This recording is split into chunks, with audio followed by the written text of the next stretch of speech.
వినాయకుడికి అదనపు కలెక్టర్ పూజలంట. అదనపు కలెక్టర్ గారు కూడా అంటే పూజలో పాల్గొంది. పూజలో అదనపు కలెక్టర్ మోతిలాల్ అంజనీపుత్ర ఎస్టేట్ నిర్వాహకులు మంచిర్యాల జిల్లా కేంద్రంలో చున్నంబట్టిలో అంజనీపుత్ర రియల్ ఎస్టేట్ సంస్థ ఆధ్వర్యంలో ఏర్పాటు చేసిన వినాయకుని వద్ద మంచిర్యాల అదనపు కలెక్టర్ సభావత్ మోతిలాల్ ప్రత్యేక పూజలు నిర్వహించారు.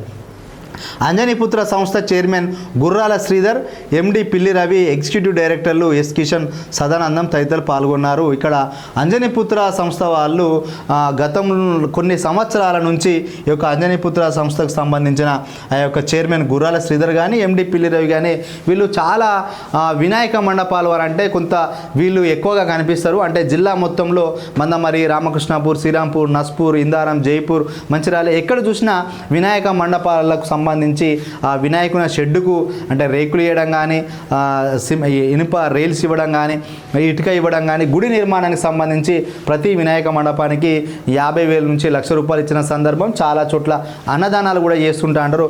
ప్రముఖ రియల్ ఎస్టేట్ సంస్థ అయినప్పటికీ కూడా వాళ్ళకు వచ్చిన ఆదాయంలో, వాళ్ళకు వచ్చిన లాభాల్లో ఎక్కువగా ప్రజా శ్రేయస్ కోసమే ఖర్చు పెడుతూ ఉంటా అంటారు. ఎక్కువగా వినాయక మండపాలకు అధికంగా ఖర్చులు పెడతారు. నిన్న మొన్న కూడా 100 కేజీల 110 కేజీల ఉచిత లడ్డు టోకెన్లు కూడా వీళ్ళు ఇస్తున్నారు. దానికి ఫ్రీ టోకెన్లు ఇచ్చి లక్కీ డ్రా ద్వారా వచ్చిన వాళ్ళకు లడ్డు పంపిణీ చేసినట్టు కనిపిస్తుంది.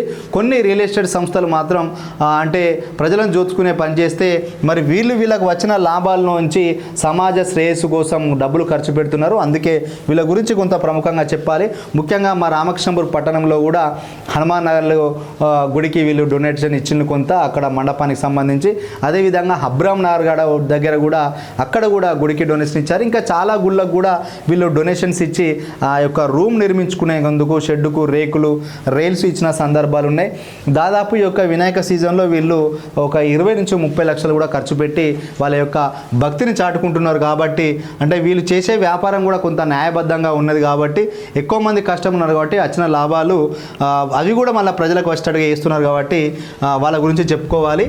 చాలా మధ్యతరగతి సామాన్య కుటుంబం నుంచి రియల్ ఎస్టేట్ సంస్థను పెట్టుకొని ఆర్థికంగా ఎదిగి చాలామందికి ఉద్యోగ ఉపాధి అవకాశాలు కల్పిస్తున్నట్టుగా, జిల్లాలో మంచి పేరున్నట్టుగా అంజనీపుత్ర ఎస్టేట్ ద్వారా అంటే వారి యొక్క ప్రస్థానం మనకు ప్రజల ద్వారా తెలిసింది.